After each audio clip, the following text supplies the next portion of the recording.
6일 지방선거를 앞두고 국민의힘이 광역단체장을 얼마나 확보하느냐. 그게 이제 지방선거의 승패를 좌우하는 것이고 또 윤석열 정부가 여소야대 전국을 극복하면서 나아갈 수 있는 동력을 얻는 것 아니겠습니까?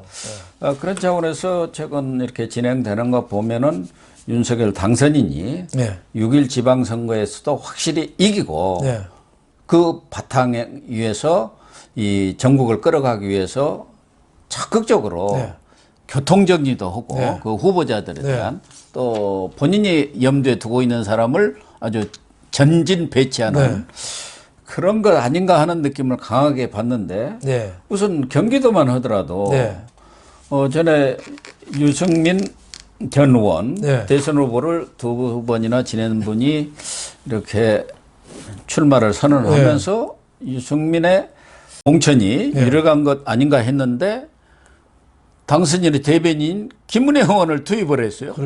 그런데 지금 김문혜 의원이 바로 출마 선언 한 2, 3일 만에 일부 여론조사 보니까 유승민을 따라잡았던데 이번에 이 MBN에서 11일에서 12일 조사한 거 보니까 뭐 압도적인 것 같아요. 거기 보니까 김문혜 27.6, 김동연 19.3, 유승민 15.9예요.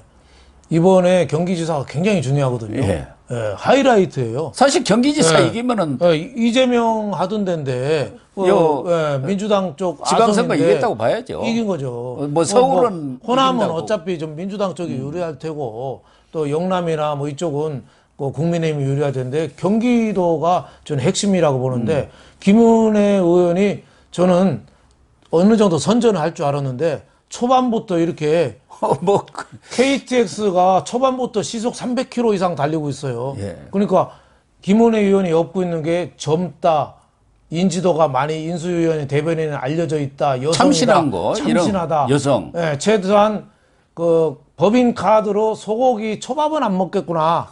뭐 이런 신선한 이미지 뭐 이런 것도 있는데 더 큰 거는 윤심이죠. 윤심이죠. 윤심이 거기 실렸다고 지금 생각하니까. 이제 지역의 뭐 유력 인사들이랄까 또 거기에 있는 정치 원로들이 다 지금 김은혜 지지 선언을 하고 나서 대통령 취임 20일 후에 지방선거가 있는데 경기도지사는 지금 국민의힘에서는 친윤하고 먼 윤이에요. 먼 윤. 먼 윤.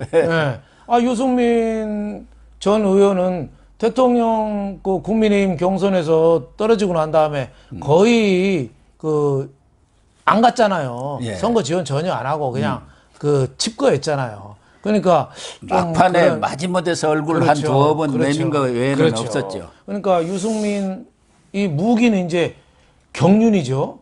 대통령 선거 출마 2번이나 하고 뭐 경제 전문가고 경륜인데 그럼에도 불구하고 저 배신자 프레임 또 좀 이기적인 그런 프레임 여기에 좀 갇혀가지고 더 이상 빠져나오지 못하고 구태의연한 정치인 중에 하나가 되는 거 아니냐 뭐 이런 생각이 들어서 굉장히 유승민 전 의원은 지금 좀 절망적인 상황을 빠져드는 거 아닌가. 앞으로 국민의힘 경선을 하면은 또 당심이 또 중요한데 당심에서는 김은혜 의원한테 더 몰릴 가능성이 있죠. 아니 이 MBN이 리얼미터 의뢰해갖고 지금 조사한 거 아닙니까? 경기 지역 814명.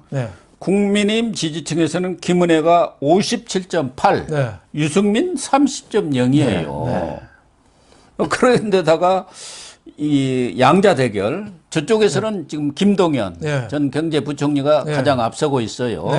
뭐 다른 후보에 비해서는 상당히 꽤 월등하게 앞서고 있는데 그 양자 대결도 보면은 김동연하고 유승민 이 대결에서는 김동연이 41.2고 유승민은 33.5%예요. 그러니까 이 양자 대결에서 김동연한테 지금 밀리는 거예요. 유승민 전 의원은. 그런데 김문혜 의원은 이 양자 대결에서 김문혜 43.2, 김동연 41.4예요. 지금도. 그러니까 김문혜가 지금 앞서버린 거예요. 그러니까 당심도 없고 지금 민심도 없는 그런 상황이 벌어지고 있어서 경기도에도 정말 이 김은혜 의원이 경기도의 철의 여인이 되겠다. 그렇죠. 경기도의 이밀다가 아니라 철의 여인이 되겠다. 이렇게 경기도에 선언을 철도 까는 여자가 되겠다잖아요. 예. 네, 지금 제일 관심 있는 게 GTX, 뭐 예. 지하철 뭐 이런 거 아니겠어요? 그러니까 김은혜 의원이 어떻게 보면 관운이 있는 거죠. 예, 그럼 대통령 유승민- 선거 여파가 지금까지도 불고 있는 예, 거죠. 그럼요. 예. 당연하죠. 그렇죠. 컨벤션 효과가 있기 그렇죠. 때문에 사실은 민주당도 저 검수완박 하는 거 보면은 아예 지방선거는 틀렸다. 네. 그러니까 검수완박 해갖고 우리 지지층 모아가지고 그렇죠. 2024년 그때 총선이라도 바라보는 게 낫다. 그렇죠. 그런 생각인 것 같은데 네. 그러면은 유승민 전 의원은 본인 얘기대로 정계 은퇴까지도 이렇게 생각을 네. 했다가 여기에 또 이준석 대표가 네.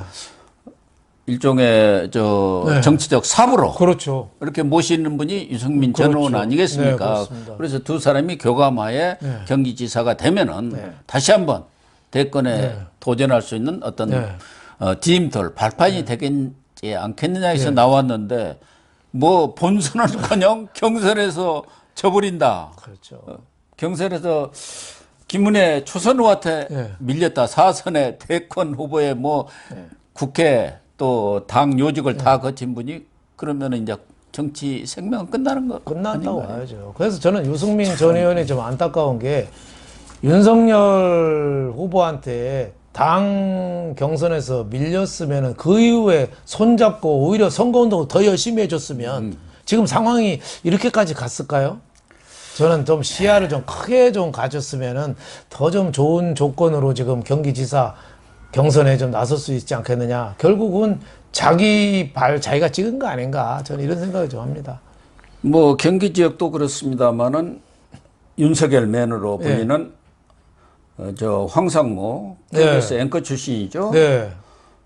지난 경선 때는 TV 그렇죠. 언론기획단장을 했습니다. 예, 해가지고 TV 토론 예. 이걸 거의 기획하고 예. 진행을 다 했던 네. 사람 아닙니까? 이 정말 정치권과는 거의 인연이 없었던 사람인데 네. 이번에 강원도지사에 탄수공청 됐어요. 그리고 그렇죠. 거기에 김진태 네. 전 의원 네. 컷오프를 당해버렸네요. 그렇죠. 경선도 아예 안 하고 예. 그것도 이제 오래전에 뭐 말 한마디 한 것 같고 문제 삼았죠. 예. 그때 뭐라고 그랬냐면 5.18은 우파가 결코 물러서서는 안 되는 사건이다.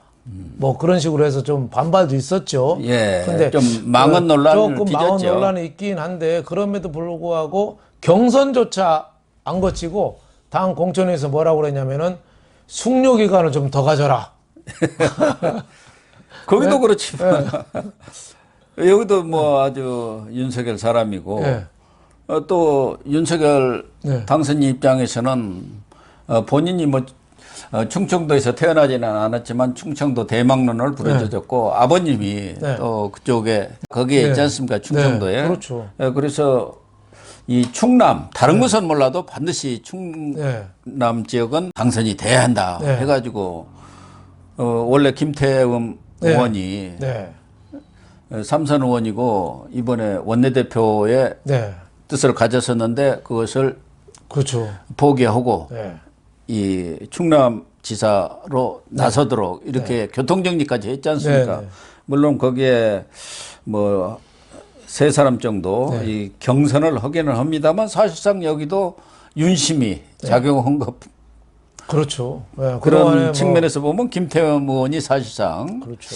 네. 충남에서도 공천을 받는다고 봐야지 않겠습니까? 뭐 그럴 뭐 당선인이 직접 나서서 거정 조정을 좀 했잖아요. 예. 근데 이제 지방선거에서 충남이 굉장히 관심을 끌게 윤석열 당선인의 집안이 그 논산 뭐 공주 일대에 그 종갓집이 있고 뿌리가 있는데 의외로 표가 압도적은 아니었어요. 지난 대선에서. 예. 조금 근소한 차로 이겼거든요. 그래서 이번 지금 지사는 또 민주당 아성이에요. 민주당이 네, 대전시장도 그렇고 그거를 뒤엎을 대선 여파를 몰아서 뒤엎을 수 있을지 지금 근소한 차로 이겼기 때문에 그 상당히 관심이 끌 것으로 이렇게 보여집니다. 또 충북지사 후보로도 네. 거기도 뭐 세 사람이 지금 경선을 하도록 대안은 있습니다만은 김영환 전 장관 예, 원래 예. 경기도를 노렸는데 여기도 아마 윤심이 작용한 것 아닌가. 김영환 장관은 인재영입위원장도 했었고 그리고 또 당선인의 특별 고문 아닙니까? 그렇죠.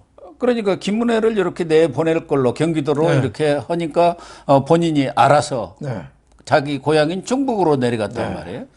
그래서 여러 곳에서 윤심이 직접적으로 작용해 나가고 있는 것 같아요. 그렇죠. 김영환 전 장관 옛날에 그 약관의 나이에 장관 DJ 때 발탁됐잖아요. 굉장히 경륜도 있고 한데 최근에 많이 떨어졌어요. 많이 떨어졌는데 이번에 경기지사를 포기하고 충북으로 간 거는 뭐 누가 코치를 했든지 뭐 신의 한 수가 아닌가. 지금 만약에 아마 그래서 윤석열 당선인이 직접 교통정리했지 않겠습니까? 국힘 예선만 통과하면 상당히 가능성이 높은 게 충북도 지금은 민주당이 많이 오래 했지만은 이번에 노영민 청와대 비서실장이 나온다는 거 아니에요?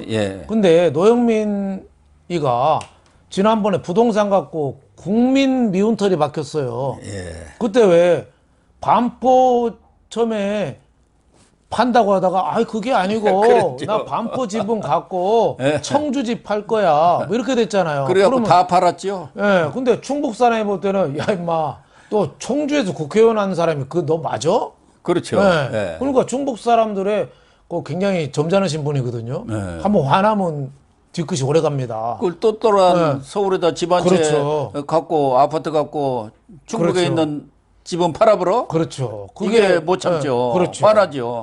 그 충청도 사람들이 그런 데에 대해서 화난 게 좀 오래 가거든요. 뭐 저도 충청도입니다만은 어떤 잘 모르는 시청자분들은 저보고 저를 비난하면서 대구 망신 다 시킨다고 하는 사람이 있어요. 그래서 뭐 모르니까 저를 대구로 줄 알더라고요. 저 대구랑 아무 관계가 없습니다. 저는 뭐 아주 오리지널 충청도지요. 그래서 저는 국민의힘에서 김영환 전 장관이 국민의힘 예선만 통과하면 가능성은 상당히 높지 않느냐 이렇게 생각이 됩니다. 뭐 가능성은 거의 없다고 보여지는지만 지금 광주 이 후보자도 단수로 주기한 전 광주지검 수사과장을 임명을 했는데 이 사람이 아마 이 윤석열 당선인의 측근인 모양이에요. 거기서 검사도 했을 때 그 밑에 같이 일한 사람 같은데 지금 정무사법행정부과 전문위원인데 아주 단수로 이렇게 추천을 했습니다. 그러니까 윤석열 라인이랄까? 윤석열 사람들이 아주 이번 광역단체장 선거에도 전방위적으로 이렇게 투입이 됐는데 이제 마지막으로 가장 관심적은 대구입니다. 대구 관심 지금 있죠. 홍준표 그리고 김재원, 유영아 이 세 사람이 일단 경선을 하도록 되어 있는데 지금 얼마 전에도 아니죠. 그저께 윤석열 당선인이 달성 사저로 박근혜 전 대통령을 만나러 가서 회동을 했고 그 자리에 유영아 변호사가 배석을 했지 않습니까?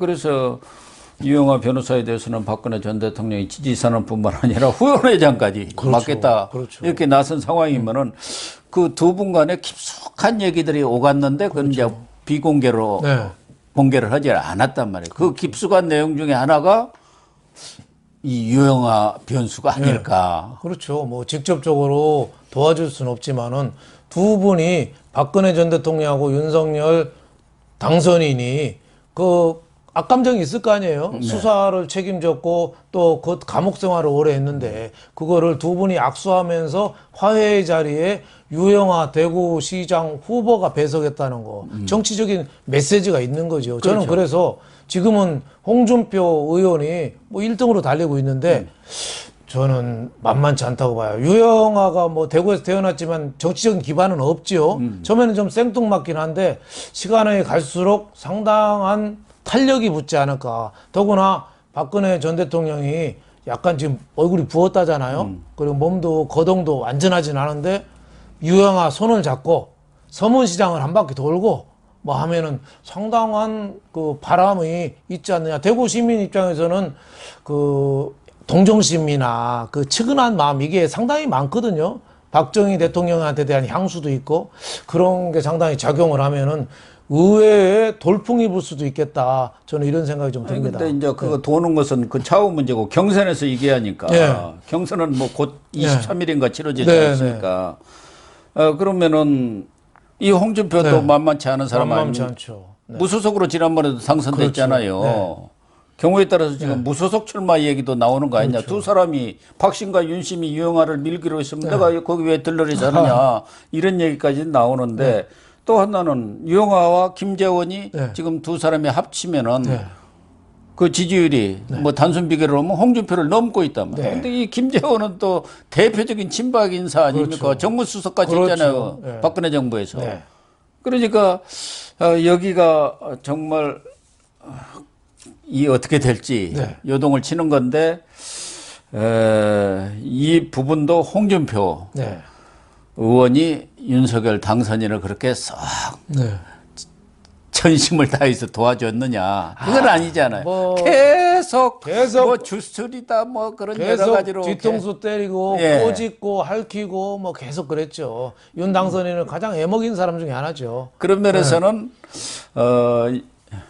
윤심과 박심이 일체한 것 아닌가 하는 생각도 들어요.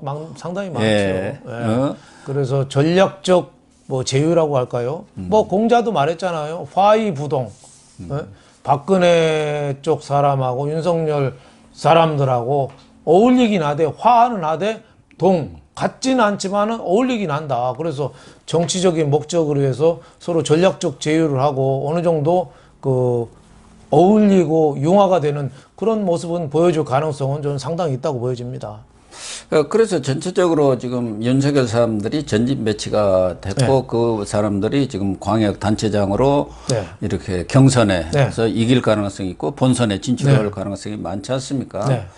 거기에 지금 윤석열 당선인이 한동훈 카드라는 아주 강한 카드를 던졌어요. 이쪽에 사실은 보수라든가 이쪽은 아주 그 카드 하나로 전면 결집할 가능성이 높아졌단 말이에요. 이런 걸 보면은 윤석열 당선인이 정치는 얼마 안 했지만 아주 고단수 정치를 하는 거 아닌가. 승부수를 던진 거죠. 한동훈 승부수죠. 결과에 따라서는 이 민주당은 이제 호남만 그쪽으로 쪼그라드는 그런 상황도 올 수가 있겠다. 호남하고 세종, 이해찬이가 그거는 또 왕국 아닙니까? 이 두 군데 외에는 거의 나머지는 또 석권할 수 있는 그런 가능성도 저는 예측이 되더라고요. 이 6월 1일 지방선거까지는 아직 좀 많이 남았으니까 그러나 지금 신예들이 아주 뭐라 할까요? 그냥 발군의 그런 실력들을 발휘를 하고 있는 것 같습니다. 서울시장도 아주 재밌을 것 같아요.